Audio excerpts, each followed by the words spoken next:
अस्सलाम वालेकुम नाज़रीन, आज का सच के साथ मैं हूं नदीम हुसैन। सियासत में तो किसी हद तक नरमी आ गई है, लेकिन कोरोना की तीसरी लहर जो है उसमें काफ़ी तेज़ी दिखाई दे रही है। और अब NCOC के सरबराह ये बात कह रहे हैं कि अगर ये सिलसिला इसी तरीके से रहता है तो शायद पाबंदियाँ और बंदिशें जो हैं वो मज़ीद लगानी पड़ जाएंगी। तीसरी लहर जब से आई है अब उसकी कोरोना के जो मुस्बत केसेस आने की शरह है वो 7.5% हो गई है। और इसके साथ साथ जो शरह अमवात है उसमें भी इजाफा हुआ है और तकरीबन ये एवरेज जो है वो अब 50 से ज़ायद के लगभग रोज़ाना पर चली गई है। हिफाजती इक़दामात जो हैं वो उस तरीके से नहीं हो पा रहे हैं जिस तरीके से होने चाहिए। और अब तक दिखाई ये दे रहा है कि जो पाकिस्तान के बड़े शहर हैं जैसे कराची है, हैदराबाद है, लाहौर है, पेशावर है और फिर उनसे मुल्का जुड़े हुए इलाके जो हैं वो इस वबा से जो है और इसकी तीसरी लहर से जो है वो बुरे तरीके से मुतासिर हुए हैं।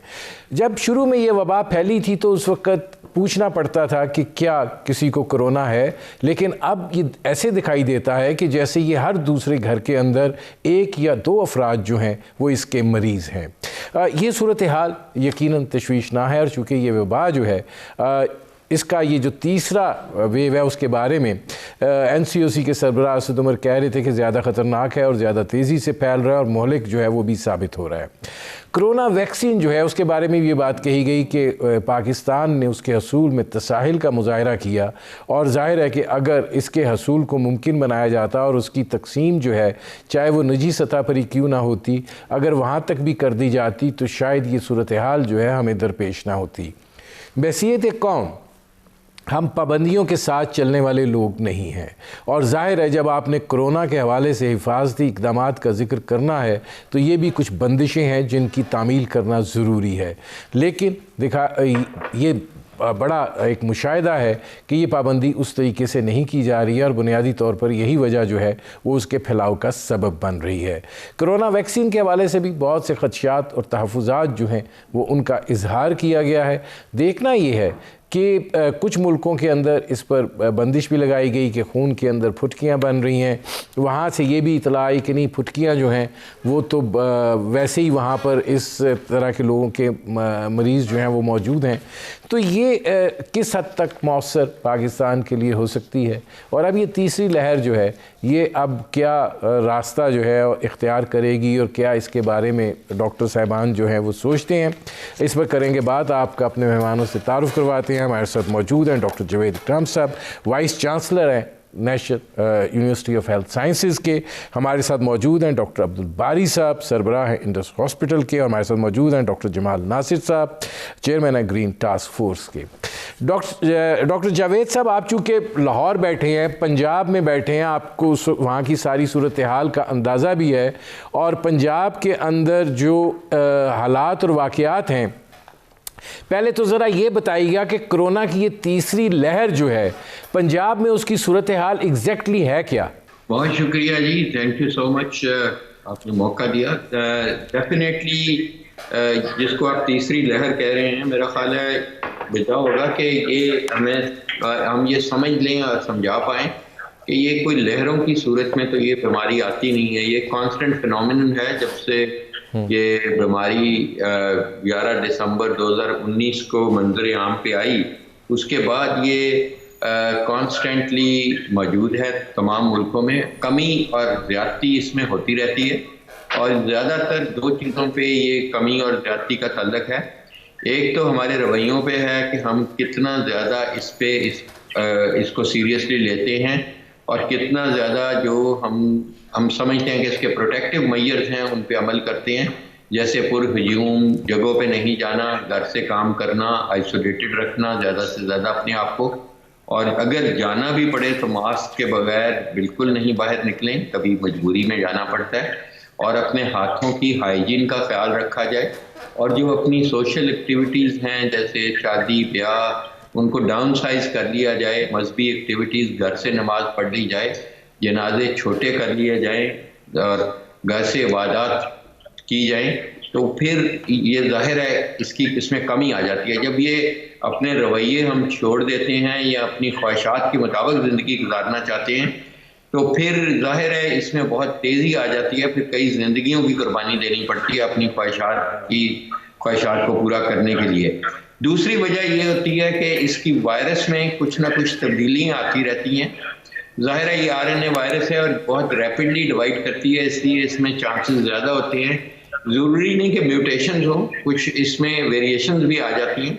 और जैसे हमें पता है B117 जो आई है वेरिएशन, ये 17 वेरिएशन हैं जो साउथ अफ्रीका से 3 माह पहले शुरू हुई और UK में बहुत ज़्यादा केसेस इसकी वजह से हुए और अब पाकिस्तान में भी ये मौजूद है। इसमें जो वायरस है उसकी जो ट्रांसमिशन पोटेंशियल है कि लोगों को लगने की जो प्रॉपर्टी है, जो इसकी प्रॉपर्टी है कि ये एक दूसरे से लगती है, उसमें 75% इंक्रीज कर गया और बच्चों में भी इसने लगना शुरू कर दिया। तो ये 3-4 इसकी प्रॉपर्टीज़ में फ़र्क आया है जिसकी वजह से ये केसेस रैपिडली इंक्रीज हुए, स्पेशली लाहौर में और पंजाब के अब दीगर इलाकों में भी। और क्योंकि हम म्यूटेशंस पे काम भी कर रहे हैं तो हमें पता है कि ये B117 जो वेरिएशंस या 3 म्यूटेशंस भी हैं इनमें, जो 17 के करीब तब्दीलियां आई हैं, ये इस वक्त पाकिस्तान में एंटर हो चुकी हैं और इसकी वजह से ट्रांसमिशन इस वायरस की ह्यूमन टू ह्यूमन ट्रांसमिशन बढ़ी हुई है। तो ये वजूहात हैं जो हमें करने पड़ेगी। जाहिर है वायरस की तो म्यूटेशन हम नहीं रोक सकते, लेकिन हम अपनी ज़िंदगी में तब्दीलियाँ और या अपनी ज़िंदगी में रिस्ट्रिक्शन ज़रूर ला सकते हैं। डॉक्टर जावेद साहब मैं आता हूँ, काफ़ी तफसील से आपने इसका जिक्र किया। डॉक्टर अब्दुल बारी साहब, आप समझते हैं कि ये जो वेरिएंट की तब्दीली डॉक्टर जावेद साहब ने बड़ी तफसील से बयान की है और उसकी शिद्दत जो है उसको वो उससे जोड़ रहे हैं। आप कराची में हैं और वहाँ पर भी सूरत हाल जो है वो कोई अच्छी नहीं है, आप क्या कहेंगे इसके बारे में? बिल्कुल मैं एग्री करता हूँ डॉक्टर जावेद अकरम साहब से। और अभी जो है ना कराची में वैसी सूरत हाल नहीं है जो कि लाहौर में और पंजाब की 300 शहरों में है, और लेकिन ये कभी भी हो सकती है क्योंकि हमारा जो इंटरसिटी ट्रैवल तो चल ही रहा है, तो ये इसने आज नहीं तो कल यहाँ पर भी पहुँच जाना है। तो मेरे भी यही लोगों से यही है, जैसे जावेद अकरम साहब ने कहा कि हमको अपने रवैयों में तब्दीलियाँ लानी पड़ेंगी और हमको इस वायरस के साथ जीना सीखना है। चाहे वो वैक्सीनेशन हो भी जाए तब भी हमको ये जो एहतियाती तदाबीर हैं उसके ऊपर अमल करना ज़रूरी है, जैसे कि मास्क का पहनना है, सोशल डिस्टेंसिंग रखनी है, गैदरिंग्स में नहीं जाना, तो ये बड़ा इम्पॉर्टेंट है। और ये जो पाबंदियाँ हैं उसको अभी कुछ लंबे ऐसे जो इन्होंने रिलैक्सेशन की बात की थी, मेरे ख्याल में ये ज़रा प्री मैच्योर इनका वो था एक्शन। अभी जब तक काफ़ी नंबर्स कम ना हो तब को सोचना चाहिए कि ये जो चीज़ें पाबंदियाँ कम करें।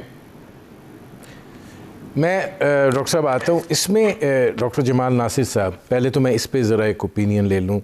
डॉक्टर जावेद साहब ने एक बात की, एक लहर की बात नहीं है जो हमारे NCOC के सरबराह भी कह रहे हैं तीसरी लहर, वो कह रहे हैं कि एक कंटिन्यूस सिलसिला है कमी तेज़ी का, अब वेरिएंट जो है वो बदला है।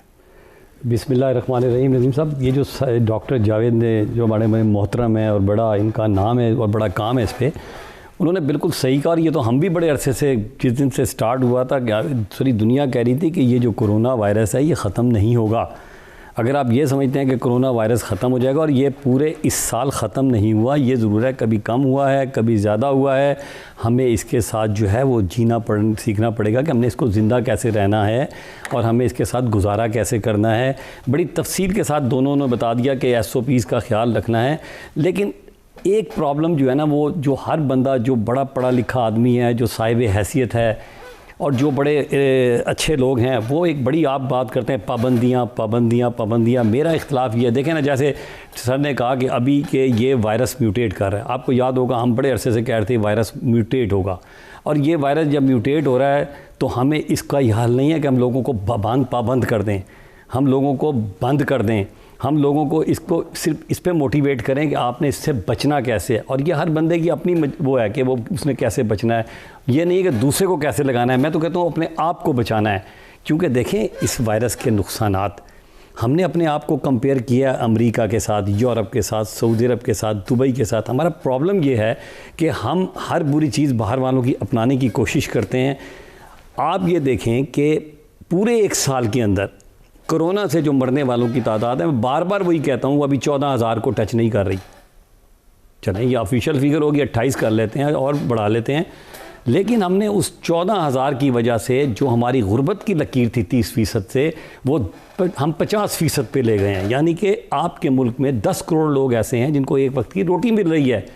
अब हो क्या रहा है कि लोग शायद कोरोना से इतने नहीं मर रहे जितने भूख से मर रहे हैं, और फिर उनके पास जब खाने को नहीं है, उनकी अपनी और बीमारियां, उनसे मर रहे हैं। तो हमें ये इज्तिमाई तौर पे इसको डरने के बजाय या पाबंदियों के बजाय हमने लोगों को मोटिवेट करना चाहिए कि ये बीमारी, मैं अभी भी बार बार कहता हूँ, आप अभी भी सेंटोरस चले जाएँ, ब्लू एरिया में चले जाएँ, आप इस्लामाबाद में चले गए, वहाँ तो नज़र आएगी।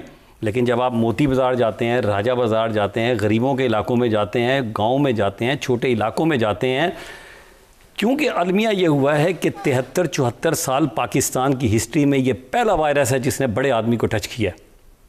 वरना इससे पहले कभी होती नहीं थी, इसलिए किसी को इतनी फ़िक्र भी नहीं होती थी, क्योंकि अब ये वज़ीर आज़म हाउस भी चला गया, ये वज़ीर आला हाउस भी चला गया, ये वज़ीरों को भी गया। अभी आप देखें जी, आप कहते हैं एहतियात की बात, अभी असम्बली में सेनेट के इजलास हुए, दोनों सेनेट का भी हुआ, असम्बली का हुआ, लोग एक दूसरे के ऊपर पढ़ रहे थे। अच्छा, अब डॉक्टर जावेद साहब ये फरमाइएगा कि ज़ाहिर है आप एहतियात की बात कर रहे हैं, हुकूमत जो है बड़े NCOC बन गया, बहुत इदारे बना दिए, सब कुछ कर दिया, एक्सपो सेंटर्स बन गए, वहाँ पे सहूलियात का भी बंदोबस्त करने की बात की गई। लेकिन ये जो चीज़ थी कि देखें, हमारा बड़ा तबका जो है वो गुर्बत से दो चार है, और जाहिर है जब आप 20 रुपए का मास्क लेने जाते हैं तो वो ये सोचते हुए कि शायद इसकी 2 रोटियां आ जाएं या 1 रोटी आ जाए, वो मास्क नहीं लगाते हैं। क्या हुकूमती सतह पर ये फ़र्ज़ नहीं था कि वो कम से कम ये मास्क जिसकी कोई कीमत इतनी नहीं है, अगर एक मुख्तसर सा बजट भी मुख्तस कर दिया जाता तो ये मास्क फ्री बांटे जा सकते थे, दिए जा सकते थे, कि कम से कम लोग उनको पहन के एक इससे जो तहफ़्फ़ुज़ है वो थोड़ा सा हो सकता। क्या मिसमैनेजमेंट हुई है इस सारी सिचुएशन को टैकल करने में, जिसके नतीजे में हमारी मईशत भी मुतासिर हुई है? देखें नदीम साहब, मास्क हमें ये समझ लग गई इस पेंडेमिक में, क्योंकि मास्क ज़रूरी नहीं कि बहुत कीमती हो, और ये भी ज़रूरी नहीं कि वो बहुत सोफिस्टिकेटेड हो। एक कपड़े का, आप घर पे आम कपड़े का साफ करके उसको मास्क बना लें और उसको धो लिया करें और दूसरा पहन लें, और बहुत मेरा ख्याल है ये सब कोई कर सकेगा। अगर गवर्नमेंट भी दे मास्क, तो मेरा नहीं ख्याल कि उससे कोई इतना फ़र्क पड़ेगा। ये तो मेरा ख्याल है कि हमें एम्फसाइज और री एम्फसाइज करते रहना पड़ेगा कि मास्क एक चीज़ है, हमें बाकी SOPs बहुत ज़रूरी हैं। जैसे जमाल साहब ने कहा कि अगर हमारे जो लीडरान हैं, जो हमारे रोल मॉडल होते हैं, जिनसे लोग इन्फ्लुएंस होते हैं, कि वो सेनेट के इलेक्शन या जो भी उनके चेयरमैन सेनेट के इलेक्शन पे वो बगलगीर होते हुए मिलेंगे आपको और हाथ मिला रहे होंगे, तो आपके TV स्क्रीनों जब ये दिखाएंगे तो लोग जाहिर है ये समझेंगे कि ये नॉर्मल चीज़ है, और थी भी नॉर्मल। जाहिर है हमारे माशरे की अच्छी चीज़ें थी, लेकिन हमें ये अच्छी चीज़ें गिव अप करनी पड़ी, क्योंकि ये वक्त का तकाजा था, और इसकी बहुत बड़ा एक ऑब्जेक्टिव था कि ह्यूमन लाइफ को बचाना है। तो ह्यूमन लाइफ तो बहुत बड़ी चीज़ है देन ऑल ये जो सरमोनियल चीज़ें या जो हमारी रवायात हैं। और इस वक्त कौम जो है वो बेसिकली पेंडेमिक फटीग में मुब्तला है, और पेंडेमिक फटीग एक जिसको हम कहते हैं कि कुछ देर ऐसी गुजरती है कि लोगों का सब्र का दामन हाथ से लबरेज हो जाता है पैमाना, और वो अपनी चाहते हैं जल्द से जल्द अपनी नॉर्मल ज़िंदगी की तरफ चले जाएं। तो ये बहुत ही ख़तरनाक एक शऊर है, और मेरा ख्याल है इससे हमें इज्तनाब करना चाहिए, क्योंकि इसकी कॉस्ट ह्यूमन लाइफ है, और ह्यूमन लाइफ की तो अल्लाह ताला ने बता दिया हमें हमारे दीन में कि एक ज़िंदगी का चला जाना ऐसे ही है जैसे इंसानियत चली गई। तो इसलिए मेरा ख्याल है कि हमें लोगों को मोटिवेटेड रखना है और एम्फसाइज और री एम्फसाइज करना है। जब ये जिसको आप लहर कहते हैं, जिसमें थोड़ी सी कमी आती है बीमारी में, तो ना कि सिर्फ गवर्नमेंट इसको भूलती है, मीडिया भी भूल जाता है, और पब्लिक से भी यही एक्सपेक्टेशंस होती हैं कि वो भूल जाती है। क्योंकि वो तो पहले तैयार हैं कि भाई हम अपनी नियो नॉर्मल से नॉर्मल कब आते हैं। तो जैसे ही वो भूलते हैं तो ये वेंजेंस के साथ एकदम ये रोलर कोस्टर ऊपर की तरफ चला जाता है और फिर केसेस बहुत ज़्यादा होती हैं और फिर जाहिर है शरह अमवात भी उसी तरह ही बढ़ती हैं। अगर 3% मोर्टेलिटी है, जब एब्सोल्यूट नंबर्स बढ़ते हैं तो वो भी बढ़ जाते हैं। और इस वक्त भी पाकिस्तान में हर 1 घंटे में, आपका 1 घंटे का अगर प्रोग्राम है तो 3 से 4 कीमती जानों का ज़िया हो जाएगा और वो मेरी और आपकी किसी की भी हो सकती है। इसलिए हमें कंटिन्यू करना पड़ेगा। ये जो हम जब केसेस वगैरह कम होते हैं तो सब भूल जाते हैं, बशमूल मीडिया के, कोई इसकी बात नहीं करना चाहता। शायद वो समझते हैं कि व्यूअरशिप इतनी कम हो गई इसकी, लेकिन मेरा ख्याल है कि at the cost of service to humanity हमें ये जारी करना चाहिए। Welcome back. डॉक्टर बारी साहब, ये फरमाइएगा कि जमाल नासिर साहब ब्रेक पर जाने से बात कर रहे थे कि ये बीमारी ऐसी है जिसने उमरा को भी मुतासिर किया है और जाहिर है ये बड़े घरों तक भी पहुंची है और जिसकी वजह से इसमें शोर भी ज़्यादा हुआ। लेकिन ये जो समाजी तकसीम है, आप बात कर रहे थे डॉक्टर जावेद साहब के एक मास्क आप कपड़े का बना लें, धोकर पहन ले, लेकिन यहाँ पे तो अब ब्रांडेड मास्क का मुकाबला शुरू हो गया है।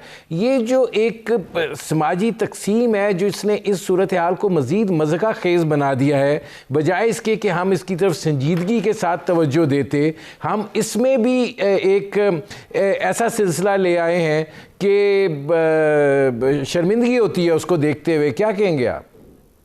जी बिल्कुल आप सही कह रहे हैं, लेकिन बात यह है कि तब्दीली जो है ना रवैयों में आनी है। अनफॉर्चुनेटली वही नहीं है। देखिए आप शादी हॉल में भी जाते हैं, वहाँ पर SOPs बनी हुई है कि आप नहीं भी आते हैं, वहाँ मास्क दिए जाते हैं वहाँ पर, और वो मास्क लेके आप जेब में रख लेते हैं। ये नहीं कि उसको पहन लें अगर आप पहन के नहीं गए। तो ये बेसिक तब्दीली जो है ना अपने रवैयों में है, और ये रियलाइजेशन कि ये एक बीमारी है, इसके साथ जीना है। तो ये तो जो समाजी जो तकसीम है वो तो एक दूसरे के साथ चलती रहेगी, उसको नहीं है। लेकिन ये इसमें बेसिक तब्दीली जो है ना अपने रवैयों की है, और अपने उसके बगैर ये नहीं होगा। अच्छा डॉक्टर साहब, मैं एक सवाल आपसे ही शुरू करके फिर आगे बढ़ना चाह रहा हूँ। ये फरमाइएगा कि ये जो बीमारी है इसका ये है कि ये क़ुव्वत मुदाफ़ियत जो है उसका क्या सिलसिला है। मैं ख़ुद इस बीमारी से गुज़रा हूँ और ज़ाहिर है कि मेरा तजर्बा ये है कि मेडिकेशन अपनी जगह पर, लेकिन आपका जो डाइट का सिस्टम है वो इसमें एक बड़ा किरदार अदा करता है। अब हमारे यहाँ जो सूरत हाल है, अब हैसियत डॉक्टर आप क्या तजवीज़ करेंगे कि जो गरीब आदमी इस बीमारी में मुब्तला हो गया है तो वो फिर क्या रास्ता इख्तियार करे? देखिए एक तो जो ये देखा गया है कि ये जो है ना इस पर ज़्यादातर जो है ना आपके जो इफ़ेक्ट हुए हैं ये वो लोग हुए हैं जो कि आप जो वेल ऑफ है, मिडिल क्लास है और हायर मिडिल क्लास है। गरीब आदमी बहुत कम इसके अंदर हुए हैं, और उनके अंदर जो मुदाफ़ियत है और उसकी वजूहत क्या है ये अभी किसी को पता नहीं है। लेकिन जो मेरा इलाज लगता है कि जो उनकी सराउंडिंग इतनी वैसे ही इतना गंद है कि उनका अपनी क़ुव्वत मुदाफ़ियत वैसे ही इतनी ज़्यादा हो चुकी है कि वो इसको कर रहे हैं। लेकिन डेफिनेटली डाइट का असरात होते हैं, और आपकी जो बेहतर डाइट हो तो वो उसके इम्पैक्ट आता है इसके ऊपर। डॉक्टर जावेद साहब, आपसे भी मैं ये पूछना चाहूँगा कि अगर एक शख्स इसमें मुब्तला हो जाता है, जैसे डॉक्टर बारी साहब कह रहे हैं कि सराउंडिंग इतनी ऐसी है, लेकिन ये जो फिर जो एंटीबॉडीज़ का तसव्वुर है ये तो फिर शायद उससे मैच नहीं करता इस थॉट प्रोसेस के साथ। देखें एंटीबॉडीज़ तो जाहिर है अगर ये वायरस आपकी बॉडी में जाती है तो आप एंटीबॉडीज़, आपकी इम्यून सिस्टम रिएक्ट करता है। और ये समझने की चीज़ है कि कई लोगों का अनफॉर्चुनेटली इम्यून सिस्टम बहुत ज़्यादा ओवर रिएक्ट कर जाता है। जब ओवर रिएक्ट करता है तो ये वायरस नहीं मारती उनको, उनका अपना इम्यून सिस्टम की ओवर एक्टिविटी मारती है, वो साइटोकाइन आंधी आ जाती है उनके जिस्म में सोजिश की, उनके ख़ासकर फेफड़ों की, और मोस्टली मोर्टेलिटी को फेफड़ों की वजह से होती है। और ये जो एंटीबॉडीज़ आपकी बनती हैं, अगर आपको माइल्ड डिजीज़ है या एसिम्प्टोमेटिक आप हैं तो वो तो बनती भी बहुत कम हैं, और वो न्यूट्रलाइजिंग नहीं होती, वो नॉन न्यूट्रलाइजिंग। एंटीबॉडीज़ का मतलब ये नहीं कि वो आगे प्रोटेक्ट करेगी आपको, तो इसलिए वो एंटीबॉडीज़ बिल्कुल फ़र्क है। वो मोस्टली नॉन न्यूट्रलाइजिंग एंटीबॉडीज़ हैं। शुरू पे IgM बनता है, फिर A और फिर G कुछ देर रहती हैं, लेकिन कुछ देर बाद वो भी कई लोग, खासकर जिनको माइल्ड डिजीज़ है, वो लूज़ कर जाते हैं और वो प्रोटेक्ट नहीं कर रही होती। जो वैक्सीन के बाद आपकी एंटीबॉडीज़ बनती हैं वो डिफरेंट एंटीबॉडीज़ हैं, वो स्पाइक एंटीबॉडीज़ हैं, जो वायरस के ऊपर स्टड्स लगे हैं या कांटे हैं, वो ग्लाइकोप्रोटीन S के अगेंस्ट बनती हैं, और जिनको हम रिसेप्टर बाइंडिंग डोमेन कहते हैं, डाइमर, उसके अगेंस्ट होती हैं। और वो एक बिल्कुल उसका तशखीस का भी मेजरमेंट का भी बिल्कुल फ़र्क एलाइजा एसेस डिफरेंट है, और वो न्यूट्रलाइजिंग एंटीबॉडीज़ होती हैं, और उनका टिटर आपके लिए काफ़ी हद तक प्रोटेक्ट करता है। लेकिन मैं एग्री करता हूँ बारी साहब से। और दूसरा, उन्होंने ये भी बिल्कुल सही कहा कि वैक्सीन का ये मतलब नहीं है कि आप मुबर्रा हो गए SOP से। कोई भी अभी दुनिया में, चाहे वो मैसेंजर RNA वैक्सीन है, चाहे वो सब यूनिट वैक्सीन है, प्रोटीन वैक्सीन है, या रिकम्बिनेंट वैक्सीन है, ऐसी नहीं है कि जो 100% मुवस्सर हो।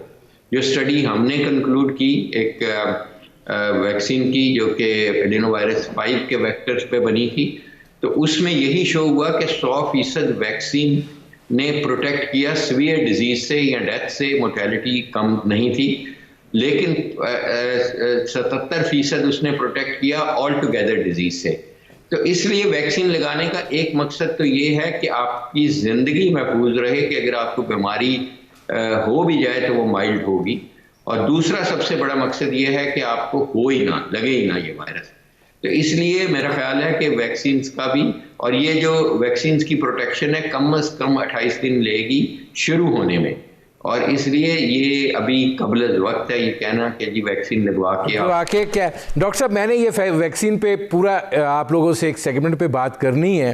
मैं आता हूँ आपकी तरफ। इसमें डॉक्टर जमाल नासिर साहब, दो एक सवाल हैं। सवाल ये है कि आप क्या समझते हैं कि आपने डॉक्टर जावेद साहब की बात भी सुनी, आपने डॉक्टर बारी साहब की बात भी सुनी, हमारा निज़ाम ऐसा है कि ये चूँकि ऊपर की क्लास को ही मुतासिर करेगा, तो इसलिए शोर मचेगा ज़्यादा? देखिए जी, पहली बात तो ये कि एक बात तो उन्होंने कहा है कि ये अपर क्लास की बीमारी है, तो उन्होंने भी कमिट कर लिया कि लोअर बंदे जो हैं बेचारे नहीं हो रहे। असल में नदीम भाई, प्रॉब्लम इस मुल्क में ना सियासतदानों से शुरू होती है। आपको याद होगा कि इस मुल्क में जब लोग कह रहे थे कि लॉकडाउन करो तो वो लॉकडाउन नहीं कर रहे थे, जब आप कहते हैं लॉकडाउन करो तो अपोजिशन कहती है नहीं होती। हमारी पूरी कौम को सबसे पहले तो ये जो हमारे रोल मॉडल हैं उन्होंने कन्फ्यूज़ करके रख दिया। जब मुझे याद है, मैं आपके प्रोग्राम में एक टाइम था, मैं तो हमेशा कहता रहा कि लॉकडाउन नहीं होना चाहिए, और उसकी वजह जैसे अभी आपने देखा कि साबित हुई कि ये पहली बीमारी है। मसलन मैं इसकी एक मिसाल देता हूँ आपको। हम इस बीमारी को पकड़ के बैठ जाते हैं जिसके एक साल में 14,000 बंदे भी नहीं मरे। उसके मुकाबले में हम, जब मैं बार बार डायरिया और नमूनिया से बच्चों के मरने वालों की तादाद का जिक्र करता हूँ, वो तकरीबन आपके मुल्क में 2.5 से 3 लाख एक साल में मरते हैं। और आप ईमानदारी से अब सोच के बताएं, जितने लोग हैं यहाँ बैठे हुए साहिब हैसियत, किसी के आसपास कोई बच्चा नमूनिया से मरता है? नहीं मरता। कोई डायरिया से मरता है? नहीं मरता। वो 3 लाख या 2.5 लाख बच्चा गरीब का मरता है। उस पर कभी इस मुल्क में आवाज़ नहीं उठी कि यार 2.5 लाख बच्चा मर गया एक साल के अंदर, और नमूनिया कोई टाइम नहीं लेता, वो डायरिया बच्चों का टाइम नहीं लेता। प्रॉब्लम यही हुई है इस मुल्क में सबसे बड़ी, कि जो ये वायरस है इसने बड़े लोगों को टच किया है। और मुझे बड़ी खुशी हुई है एक बात पे, जो आपने मास्क की बात की, मैं कहना चाह रहा था कि अभी बड़े बड़े फंक्शन हुए हमारे लीडरों के, वहाँ बाकायदा मॉडलिंग करके टीवी पे दिखाया गया है कि ये इन्होंने एक सूट पहना हुआ है, एक 20 लाख का, 30 लाख का, और इसके साथ ही इन्होंने 10 लाख का जो एक मास्क भी पहना हुआ है। ये क्या साबित करता है कि अगर बीमारी में भी वो अपनी क्लास अपने आप को नहीं छोड़ पा रही, तो ये बात है कि शोर ज़्यादा बना, 14,000 बंदा मरना। आप ये समझते हैं कि इस बीमारी को डील करने के हवाले से जो पॉलिसी फ्रेमवर्क चाहिए था वो नहीं बना? सर, मेरा बार बार सवाल यही होता है ना, आप 2.5 लाख बच्चे का जिक्र नहीं करते, आप 14,000 बंदे का जो एक साल में मरता है उसका जिक्र करते हैं। कभी आपके मीडिया ने, सियासतदानों ने, हमारे बड़े बड़े डॉक्टर्स ने, प्रोफेसर्स ने ये इस पर क्यों नहीं शोर मचाया? मसला ये है कि वो 3 लाख या 2.5 लाख गरीब का बच्चा मर रहा है, वो भी सर डायरिया में 2 दिन के अंदर मरता है, नमूनिया में 2 दिन के अंदर मरता है। लेकिन ये पहली मरतबा बीमारी आई है जिसने बड़े बड़े लोगों को टच किया। प्रॉब्लम आपके मुल्क में ये आई हुई है सिर्फ, अदरवाइज़ तो बेचारा गरीब को तो आपने सही कहा कि एक वक्त की रोटी का फिक्र हो गई है। आप देखें करोड़ों बच्चे, आप बातें करते हैं यहाँ बैठ के ऑनलाइन एजुकेशन की, गरीब के बच्चे को जिसको 10 करोड़ बंदों को एक वक्त की रोटी नहीं मिल रही, उनके पास शायद मोबाइल भी नहीं है, उनके पास ऑनलाइन फैसिलिटीज़ नहीं है। इस मुल्क में 2.5 करोड़ बच्चा सारे स्कूल नहीं जा रहा, और वो तादाद इस बीमारी के बाद 3.5 करोड़ हो गई है। उसका हिसाब कौन देगा जी? देगा। अच्छा, इसमें डॉक्टर बारी साहब ये फरमाइएगा कि क्या ये जो सूरत हाल है इसमें फिर लॉकडाउन की या बाकी चीज़ों की आप ज़रूरत समझते हैं, या आप ये समझते हैं कि ये जो इससे जो मुतासरा लोग हैं वो अब नीचे टियर की तरफ भी आ रहे हैं, आपको देहातों से कोई इतलात आती हैं, या ये जो बड़े शहर हैं सिर्फ वही इस वबा की जद में है और उसके नतीजे में पूरा एक बहरान जो है वो खड़ा है? देखिए, एक तो मैं थोड़ा सा डिफ़र करूंगा जमाल नासिर साहब से। देखिए, मैं उस बात से बिल्कुल है कि जो बच्चे जो डायरिया से मर रहे हैं या वैक्सीनेशन नहीं हो रही है उसको एड्रेस होना चाहिए, उसमें तो दो राय कोई नहीं है। लेकिन डायरिया और वो निमोनिया जो है ना वो फैलता नहीं है। ये जो है ना इसका मसला ये है कि ये एक से दूसरे को लग रहा है और बहुत तेज़ी से फैल रहा है जो आप देख रहे हैं। तो लॉकडाउन होना या ये SOPs को करना ये ज़रूरी है क्योंकि ये फैलाव कर रहा है। ठीक है, मैं उससे डेफिनेटली उनके साथ एग्री करता हूँ कि उसका शोर होना चाहिए और हम शोर करते रहते हैं सब लोग। लेकिन बात ये है कि इसको इस मौके पर ला के अगर हम ये करेंगे ना तो इसकी जो इम्पोर्टेंस है ना वो ख़त्म हो जाएगी, और जो हम लोगों के अंदर डाल रहे हैं। और ये देखिए फ़र्क जो है ना, हमारे यहाँ जो फ़र्क पड़ा था, मुझे एक इंडियन जर्नलिस्ट ने एक सवाल किया था कि हमारी कम्युनिटी, आपकी कम्युनिटी, हमारी डेमोग्राफी एक ही है सबकी, लेकिन आपने ऐसा क्या किया कि जो हम लोगों ने नहीं किया। देखिए, दोनों जगह लॉकडाउन हुआ था, शुरू में स्ट्रिक्ट लॉकडाउन। हमारे पास उन्होंने पूरा इंडिया बंद किया, लेकिन उन्होंने कहा आप सब लोग अपने घर चले गए। तो उनके यहाँ ये डिजीज़ रूरल एरिया में चली गई। हमने इंटरसिटी प्रोविंस ट्रांसपोर्ट को बंद किया, तो हमारे यहाँ ये कन्फाइंड हो गई अर्बन एरियाज़ के अंदर, तो हमारे रूरल एरिया में नहीं गई। तो इसलिए हमें SOPs के ऊपर और लॉकडाउन का इम्पैक्ट आता है। इसको किस तरीके से करना है, वो बैलेंस करना है, वो एक अलग इशू है। इसमें डॉक्टर जावेद साहब, इससे पहले कि मैं आगे बढ़ूँ, ये इस पे ज़रा आपकी राय जो है वो भी ले ली जाए कि ये जो इसका फैलाव है, आपको लगता है कि जिस तरीके से हमारा सारा सिस्टम अब खुला है ये दही जगहों पर ट्रांसफ़र हो सकता है, या कि नहीं वो ओपन फ़िज़ा है, वहाँ तक जाना मुश्किल है, ये मामला बड़े शहरों तक ही जो है वो महदूद रहेगा और उसके लिए हमें कोई एक ठोस हिकमत अमली वज़ा करनी होगी? देखें जी, इंडिया की एग्जांपल हमारे सामने है। जब ये बड़े शहरों में रहा था तो उनके केसेस बहुत कम हुए थे। जैसे ही उन्होंने इंडस्ट्रीज़ को बंद किया और वो इंडस्ट्रीज़ के लोग वापस गए अपने गांव में, तो वो इस बीमारी को साथ ले गए, तो ये गांव की कहानी बन गई और बहुत रैपिड एस्केलेशन हुई। तो मेरा ख्याल है कि इसमें पोटेंशियल है कि ये छोटे एरियाज़ में भी जा सकता है, और ये भी बिल्कुल मिसपरसेप्शन है कि ये ओपन जगहों पे नहीं फैल सकता।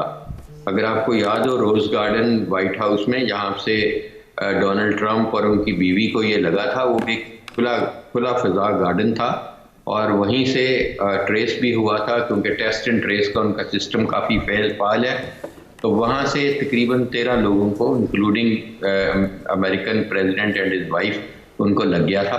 तो इसलिए मेरा ख्याल है कि ये मिथ्स हमें डिस्पेल करनी चाहिए। चाहे कोई भी एरिया हो, कोई भी विलेज हो, कोई भी सेफ नहीं है इससे, चाहे कोई जहाज़ हो चाहे कुछ। तो इसके लिए जो बुनियादी चीज़ें हैं कि हमें कंटिन्यू करना है, जैसे बारी साहब ने भी बिल्कुल सही कहा कि हमें लॉन्ग हॉल बैटल के लिए अपने आप को तैयार करना है, और वो कम से कम अगर वैक्सीनेशन प्रोग्राम हमारा टेक ऑफ करता भी है, जो कि अभी प्रिलिमिनरी स्टेजेस पे है, सिर्फ हेल्थ केयर प्रोवाइडर या अबव 60 की हम ऑफर कर रहे हैं, लेकिन हमारा कम से कम टारगेट होना चाहिए कि 75% आबादी, जो कि 15.5 करोड़ आबादी बनती है, वो वैक्सीनेट होगी।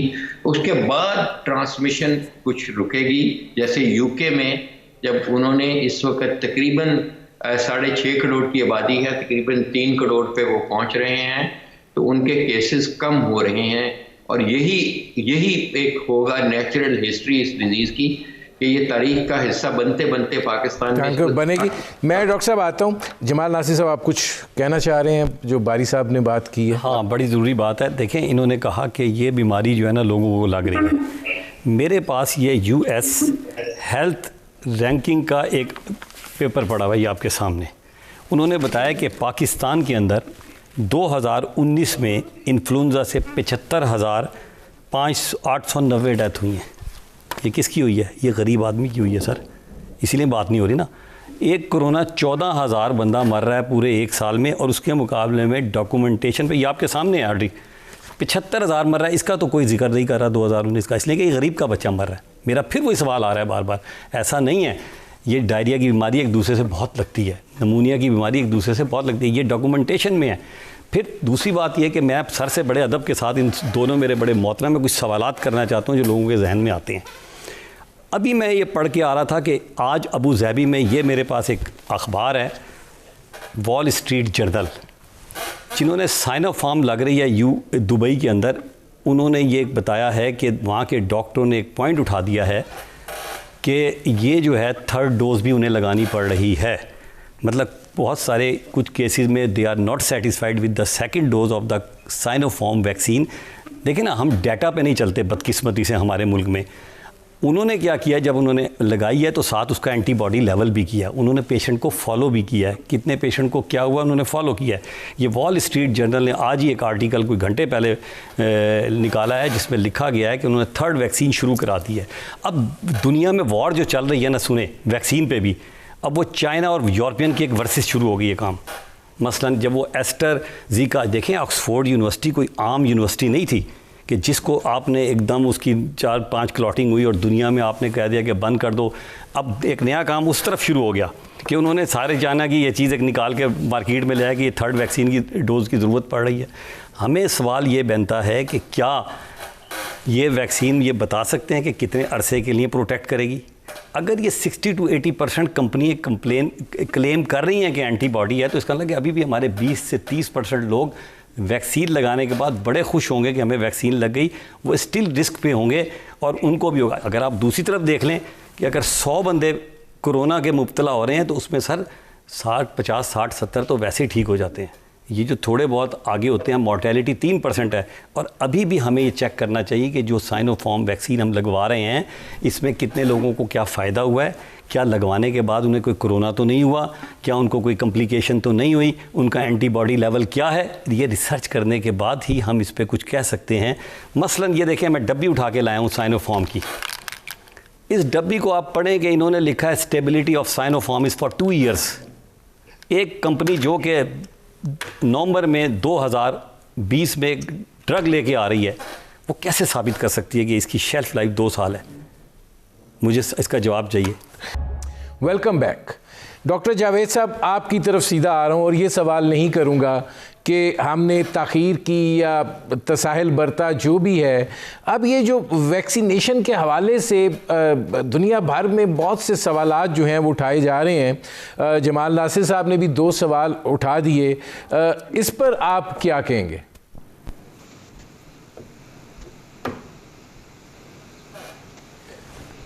डॉक्टर जावेद साहब, आवाज़ आ रही है?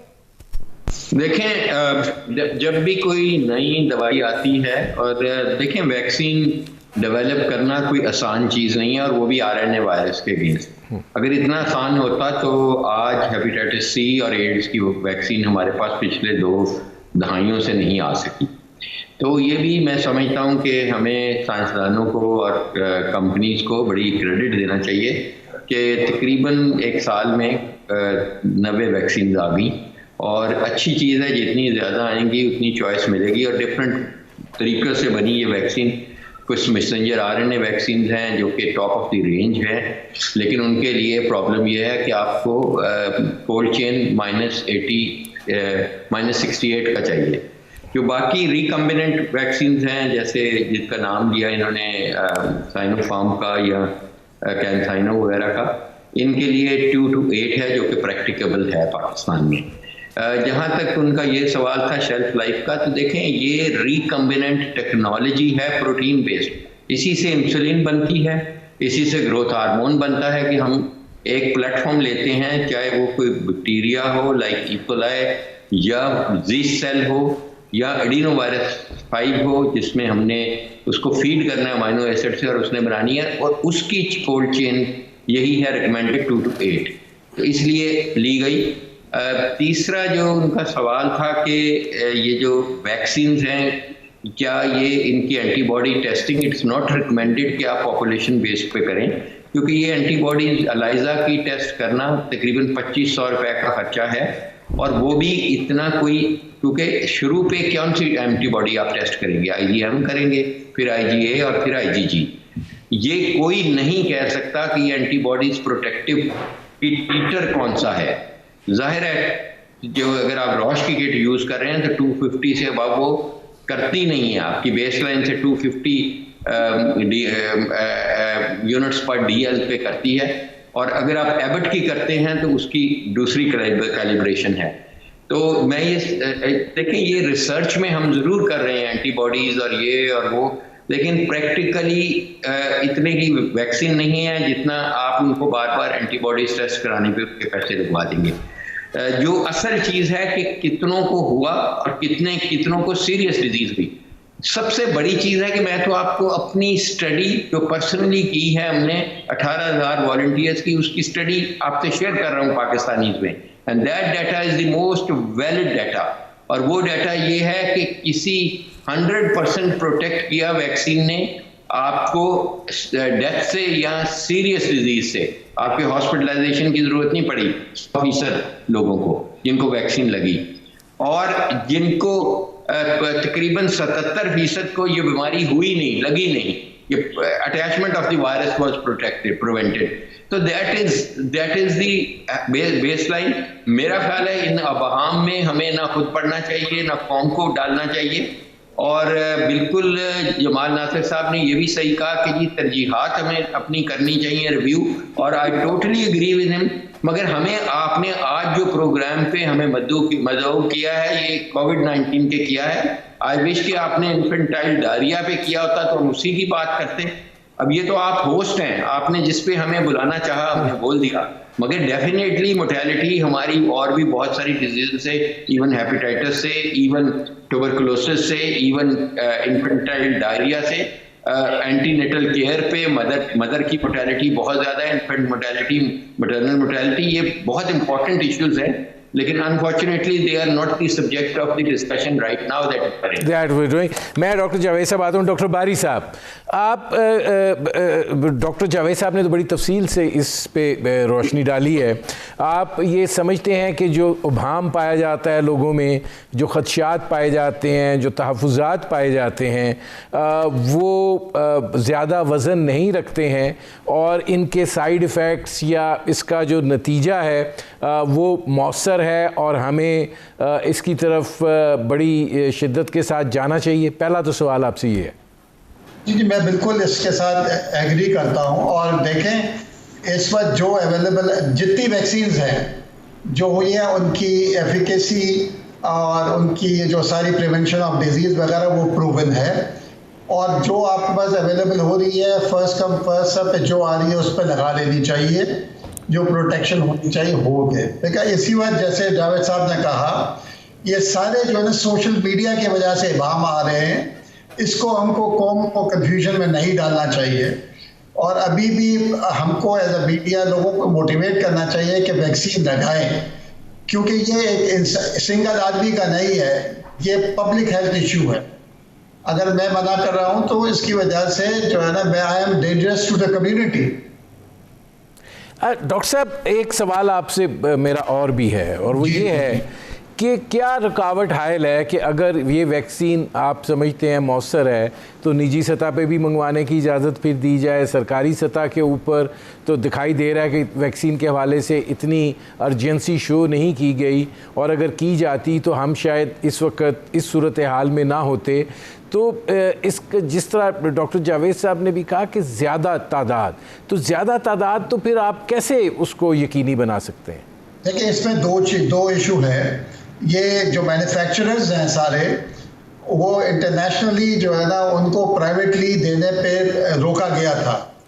पहले उनको प्रायोरिटी ये दी गई कि आप कोवैक्स को दें जो WHO की तरफ, और दूसरा फिर उन्होंने कहा गवर्नमेंट को सप्लाई करें, तमाम दुनिया की गवर्नमेंट की।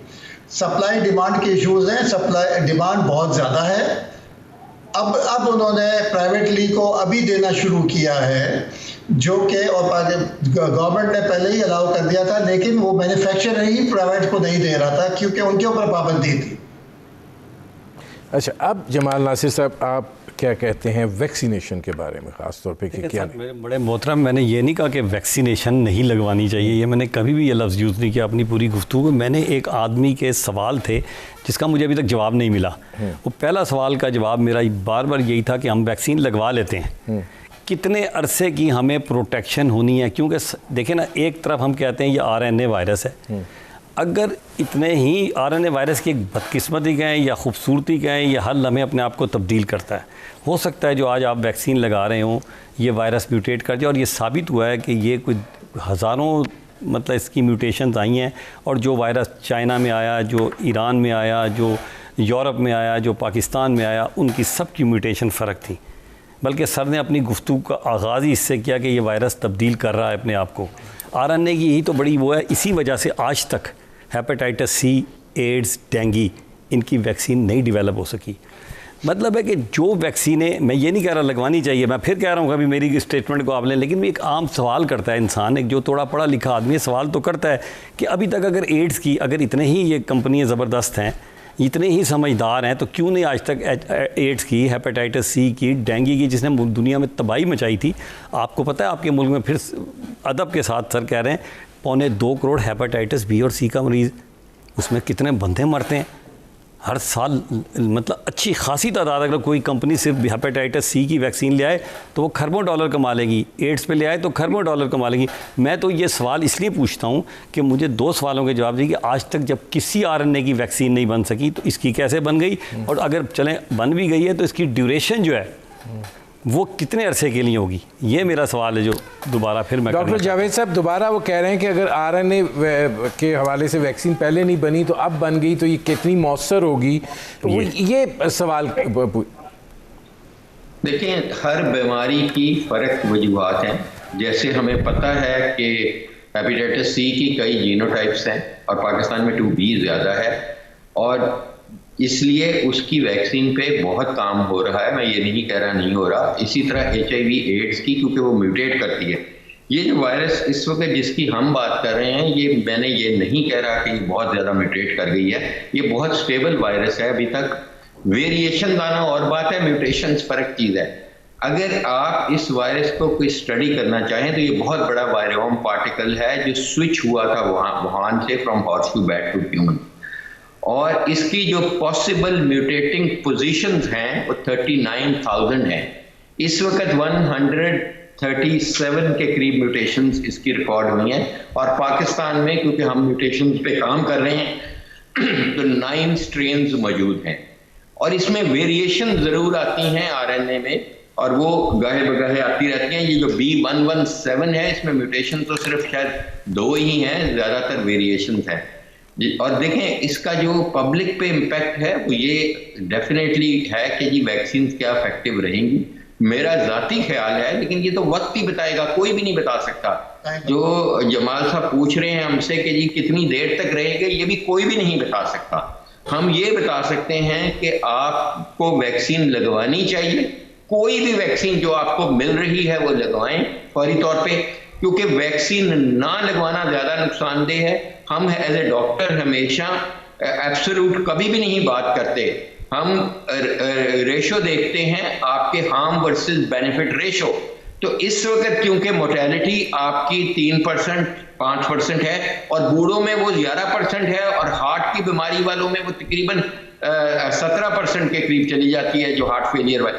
तो इसलिए जाहिर है ये अनएक्सेप्टेबली हाई मोर्टेलिटी है, और इस वक्त आपके 1 घंटे में 4 लोग सिर्फ पाकिस्तान में मर रहे हैं, और 30 लाख आपकी जिंदगियां जा चुकी हैं पिछले 1 साल में। तो ये तो बहुत बड़ा एक अलमिया है, और मेरा ख्याल है कि हमें लोगों को ये कहना चाहिए क्लियरली कि हमें नहीं पता कि कब तक प्रोटेक्ट करेगी।